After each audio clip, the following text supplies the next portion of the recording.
Good afternoon, guys. It's Workin bringing you a quick update on Bitcoin. Hope you guys are having a wonderful afternoon. We're looking at Bitcoin to the US dollar. This is the one-day chart on Coinbase. And Bitcoin, guys, is still operating within this tiny little wedge here. In fact, I'm going to jump in here to the 4-hour chart a little bit closer so you guys can see a little bit better what I'm referring to. We are still operating within this small little wedge. Obviously, price had this massive breakdown here, finding some support right around 3,700 with, if we look at this ascending support line here, guys, found support right at that ascending support line, lining up nicely. That support seems to be holding as of yet. If that does break down, I do think there's a good chance we'll see a quick drop down to at least 3,600, possibly wicking below that here, as is evident by this long consolidation period we had between February the 8th and February the 17th. So we may see a wick right below 3,600 briefly, and then a nice little spike right back up. Excuse me. In fact, if price does end up breaking down, I will probably enter a quick scalp trade here between 3,600 or laddering buys between 3,600 and 3,550 with a very tight stop sitting at 3,500, knowing that if that 3,500 breaks down, it'll be very likely a very quick drop down to 3,400. Very quick drop down to 3,400, and at that point people are likely panic, and we could even drop right below that. We'll have to wait and see how it works out. But yeah, that next major support I'd be looking at is 3,400. Next major support, the support I'm currently looking at is 3,600, 36 to 3,550, with a a nice wick below that 3,600. But we are getting consolidation, a series of lower highs, higher lows within a very small wedge. What I'm not liking about this, guys, is that typically when you see a wedge like this, especially on a smaller time frame, you don't see it go all the way to completion here, and we are kind of seeing that. Unfortunately, we're seeing it draw it all the way to the apex. Typically, you'll see a wedge break out just prior to the apex, and in this case, we're getting right up to the apex, which tells me that there's a good chance this will be disregarded, and price could just kind of meander here and just move sideways, or what often happens, especially in a situation like this, it'll move sideways here briefly, a very small breakup, and then it'll just crash right back down. So as I kind of pointed out yesterday, guys, I wouldn't be surprised. I wouldn't be surprised to see if price does, and actually I would be surprised if price breaks up and then breaks back down at this point, because we are so close to the apex. But what I wouldn't be surprised now is to see something like this, a small breakup, and then just a crash right back down to that 3,600. That would not surprise me in the least, just based on how close it is coming to the apex. And if we look back here at prior wedges, guys, again, there are some differences in what we're seeing here. Obviously, it's a much smaller time frame, but we just look at some wedges prior here, guys. We can see obviously not coming to the apex here. In fact, if I draw out a wedge to its natural completion from what it was here, we can see it broke out prior to the apex here, prior to the apex here, going all the way back well prior to the apex here. Even on this one, guys, we got very close, but you can see nowhere near where it is now, as close to the apex as it is now. But one scenario where it was very close to the apex was right here, guys. And typically, as I said, when a wedge gets this close to the apex, it very often ends up breaking down, and that's kind of what we saw there. So I would not be surprised, guys, to see this break down. Now, again, it is very on a very small time frame. It's only on the 4-hour. It's a very small wedge here, so that will certainly play into how far this thing does end up breaking, at least initially, in my opinion. But there's no question, guys. It looks like the wedge, as far as a possible breakup, could get invalidated. We could just see more sideways movement, possibly a quick juke up, and then price just breaking down. So I would definitely see, I would definitely say probability favors price breaking down at this point in time, at least to that 3,600 zone. Coming over here and looking at volume, guys, and let me refresh this so we have the most current volume. Volume of about 7.5 billion on the day. That's relatively speaking. By relative, I mean looking at the last 2 to 3 weeks even. That is relatively high. Remember, just 2 to 3 weeks ago, we were sitting at about 5 billion on average for the day. So it is still a nice uptick from where we were 2 weeks ago, but it is a slow decline from where we were. And so again, guys, this is telling me that we may again see price coming back down, testing that 3,600, possibly even lower than that. We'll have to wait and see. But what is definitely true is, especially looking at the larger time frames, guys, we definitely have not broken we have not created a new high. Remember, this prior high from our prior low here back on December the 14th, our prior low on Coinbase was about 31.30. Since that low was in, the high created after that was about 32.40. Again, on Coinbase is what I'm looking at. We did not quite get up there on this last spike, but there's no question that this zone between, as I said, 4120 and 4000 continues to act as a very, very strong resistance. And until that is broken, guys, we are not in a overall uptrend. We are still in a bear market overall, even though things are starting to kind of move sideways over the last 2 months. We've been basically moving sideways for the most part, big picture wise. But still, guys, the bears are still the probability still favors the bears until price does break above and create that new high, at least up above 32.40, or even if we can get a decisive break above 41.20. Again, by decisive, I mean a daily candle opening and closing above that 41.20. Until that does happen, guys, this is still, in my opinion, still a bear market, and probability still does favor price coming back down and at least retesting some of these prior lows here, if not the prior low of that 31.30. All right, let's zoom out on the weekly chart so we can get some perspective, guys. In this weekly chart, I mean, tell me if that does not give you some perspective. I've told you before, guys, if you do have FOMO, this should cure that very, very quickly. This overall weekly chart tells you that we are obviously still in a very bearish market. This latest move, even from this little move back in December, all the way looking at this current move now, I mean, this move just looks almost like nothing. In fact, if we zoom all the way in here and kind of really analyze this latest move, it was bullish that we were able to get back up above 3,600. That was key. And then 3,600 started acting as support. And again, that is key. And if 3,600 can hold, I do think that's going to be a rather bullish sign. At that point, we will, creating a series of higher lows. We'll have to wait and see if it can. If 3,600 decisively breaks down, and again, when I say 3,600 does hold, that doesn't mean that price can't penetrate 3,600 briefly, but only by a wick. I don't want to see, especially I don't want to see a weekly candle closing below, or even a daily candle closing below there, but certainly not a weekly. But if that can hold, then that'd be a very, very bullish sign. But for now, guys, we can see, zooming in here, that this candle here, last week's candle, we tried to break above, and we had a very, very strong rejection here. This candle here is a very, very bearish looking candle. Even though it is green, it's a very bearish looking candle. Now, the follow-up candle for this week, guys, we're in day 3 on this week's candle. The follow-up candle here is looking a little more bullish. In fact, we are up above the prior close of last week's candle, so that's a bullish sign. We didn't get that follow through. In other words, typically when you'd see this as an analyst, you'd expect a nice reversal and then price to continue back down. As of yet, we have not seen that. Doesn't mean we won't, but as of right now, we have not seen that. But we are getting that trickling off in volume. It does look to me like probability is again favoring at least testing 3,600. We'll have to wait and see kind of how that plays out. All right, zooming all the way out again on the weekly chart, guys, as I've shown you guys before many times, we can see that there is just not a lot of support below that 3,600 until we get down to that $3,000 range. I've covered this before for those of you that have missed it. I just want you guys to be aware if 3,600 does break down, we could very quickly find ourselves at least retesting this prior low here of 31.30 on Coinbase. Again, it'll vary depending on your exchange, but wherever this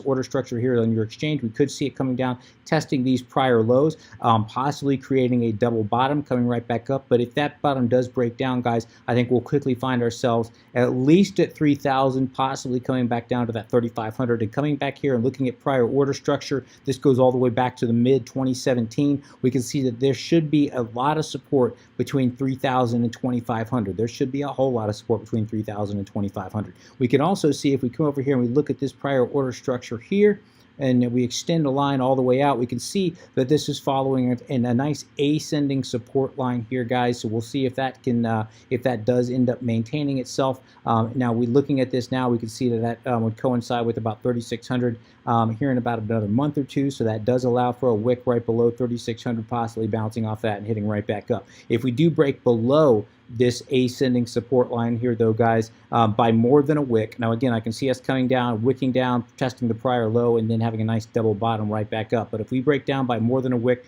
again, guys, we'll very likely find ourselves between 3,000 and 2,500. And I told you guys in the past, this is a very strong buy zone for me. laddering buys between 3,000 and 2,500 would be a very, very strong buy zone. That being said, guys, there are still some analysts that are calling for even prices coming down lower than that, and I can see where they're coming from. I'm not saying this is a probability, but if we zoom all the way out here on the monthly chart, and then we zoom out, and then we bring up log scale, you can kind of see what they're looking at.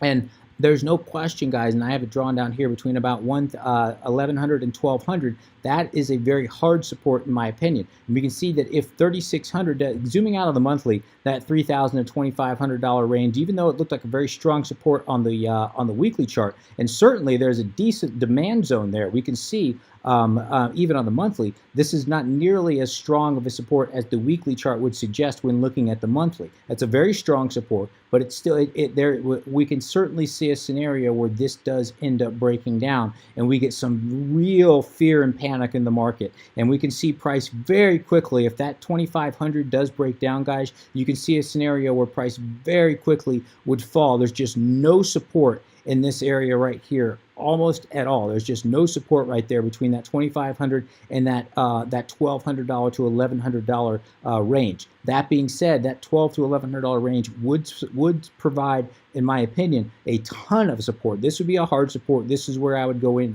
very, very heavy if we ever saw it. And I don't think this is a probability. Please don't misunderstand me. I'm not telling you that Bitcoin is going down to 1,100. I'm telling you there's a scenario where that does happen. And even though I think it's improbable, it is possible. And if this does happen, everyone's going to be panicking. There'll be blood in the streets, and you should be buying. This is when you should be getting greedy if Bitcoin ever does come back down to this level. You can see price came back up at the end of 2013. This is on the monthly chart, remember, created a very, very hard resistance back at the end of November of 2013. Price came back down. We had this bear market for a while. Finally, we bottomed out here in June of 2015. Price came up, found a very, again, hard resistance right there between 11 and 1,200. Created that hard resistance for 1, 2, 3, 4, 5 months before price just exploded. So what was resistance should act as what was a very hard resistance should act as a very hard support. So if price does end up breaking down, I will deploy a ton of fiat between 33,000 and 2,500 with a very tight stop loss sitting at about 2,400, somewhere thereabouts.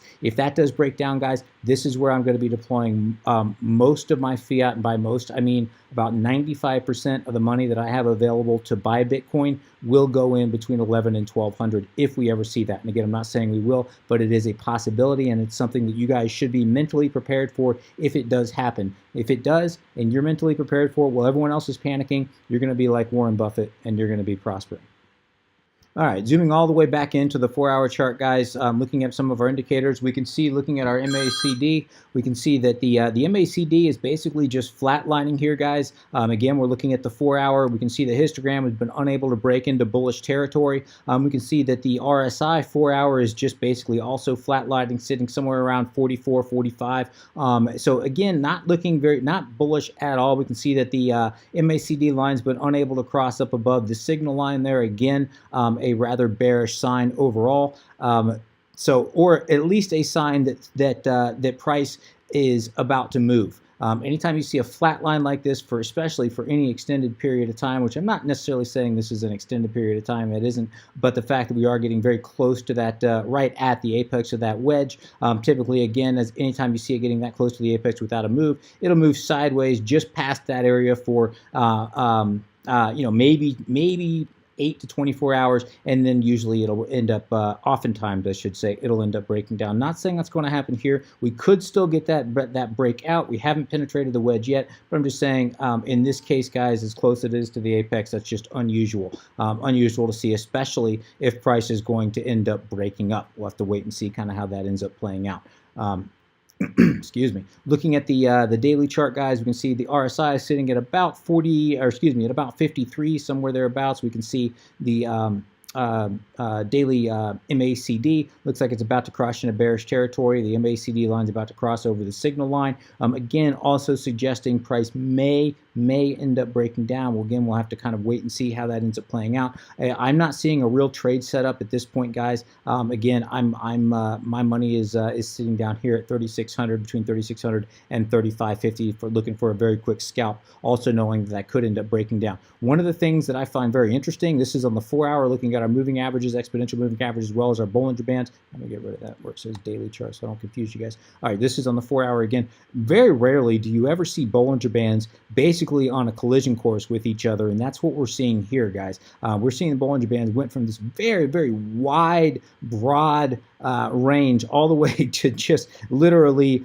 playing chicken with each other, almost just converging right on top of each other. This also suggests we may get a larger movement in price here very, very soon. And anytime you see the Bollinger Bands bottleneck like this, it's often a sign that price is getting ready to move. We're not seeing it on the daily chart. If we zoom out here to the daily, we can see that we're not getting nearly that kind of at all, that kind of bottlenecking. We're seeing the one bullish sign is we're seeing that we have been able to maintain price above the daily 21-day EMA on the daily chart, guys. I wouldn't be surprised to at least come down and retest that. That would currently put it at about 37.40, somewhere thereabouts. We could see a fake out price coming down, hit that 37.40, ended up taking right back off. We'll have to wait and see. But if price does break below decisively that 21-day EMA, by decisively I mean a daily candle, both opening and closing below that 21-day EMA, guys, that's going to be a very, very bearish sign. If we do break below that 21-day EMA, it should be a very quick drop below,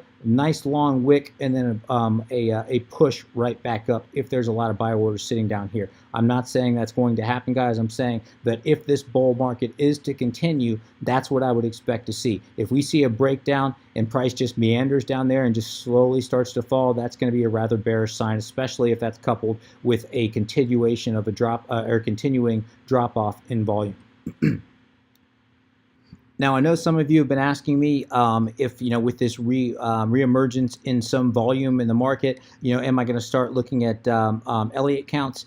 This, while we have seen an uptick in volume, guys, this is still relatively very, very low volume. And I'm just not a fan of Elliott wave and low volume markets at all. That being said, I mean, if we look at this as this being a possible bottom, so this being a 1, looking at the 2, this coming up to be the 3, obviously 4 and 5 up there. So this being a nice 1, 2, this would be the start of a 3. Within that 3, guys, what we'd be looking at is let me just zoom in here, guys, so you can just see a little bit better. I'm going to pull into the 4-hour so you can see what I'm kind of looking at here. Within that third larger wave, we obviously have a lot of subwaves. And there's a few ways that you could count this. I'm looking at this as a possible 1, 2, and all of this as a 3, this being a possible 4, and I don't think that 4 would be done yet, and then we would be coming out for the 5. In other words, I can see a 4 possibly coming back down, double bottoming here, and then taking off again. If this is going to be a valid count, though, guys,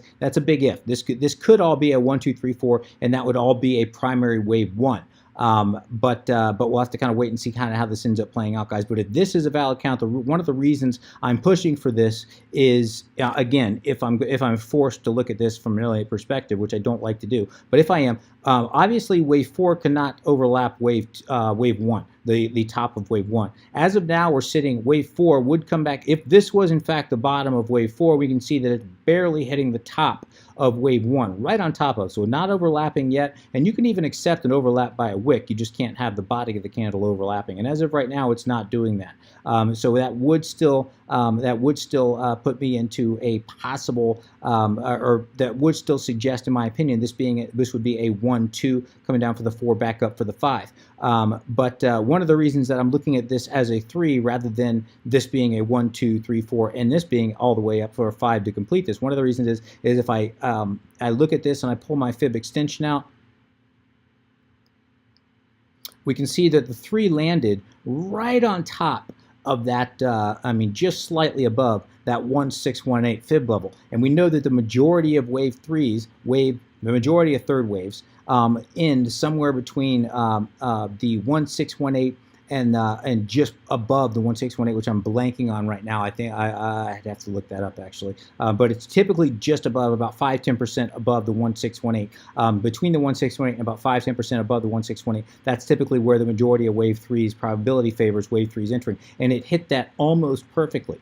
So that makes me think this could be a wave 3. That and the fact that if I do count this as a possible, if I look at this as a 1, 2, 3, this would be the 4 here, and then this would be the 5.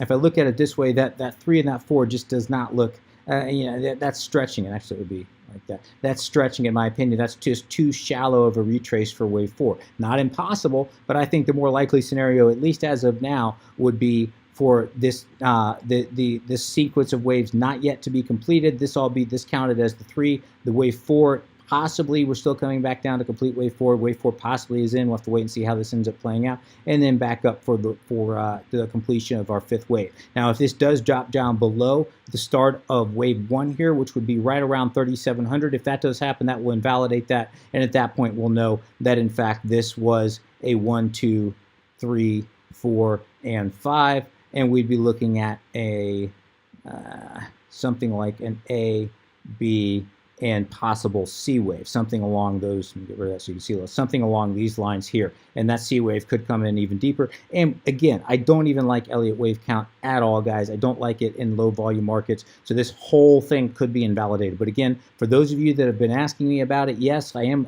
monitoring it. I kind of do it. I play around with it when I'm doing my own trading, especially on very small time frames. I find it works out better for day trading. But for overall, for the purposes of these videos, guys, I'm really not seeing the value in it until we get a lot more volume coming in. Once that volume does come in, I'm going to start posting a lot more Elliott wave. But until that happens, guys, I'm just not seeing the value in it as of yet. It's just been invalidated way too many times in the past. I know a lot of analysts try to force it, and they're constantly invalidating their accounts because this just isn't working out the way they would expect. But personally, Elliott wave just does not work out very well in low volume markets. Just my opinion. All right, guys, this has gone longer than I expected, so I'm going to go ahead and wrap things there. If you have any comments, questions, suggestions, please let me know in the comment section below. As always, would appreciate an upvote if you have enjoyed this content. Until next time, guys, please trade safe. Take care of yourselves. This is Workin, signing out.